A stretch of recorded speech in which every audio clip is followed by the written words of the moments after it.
Well, since the rains, it's messed up everything. We can't flush our commodes and we can't bathe, and the whole town is out of water.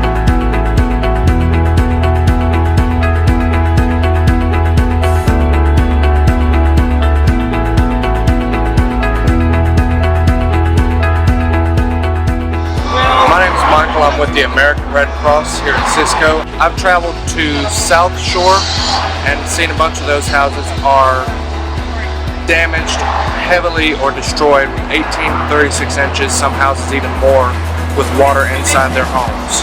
People come up to us and they fill out a form, give us contact information, address. We give them cleanup kits, shovels, anything like that. Anybody can come up here with any kind of damage and get cleanup kits and stuff. Really appreciating the Red Cross right now.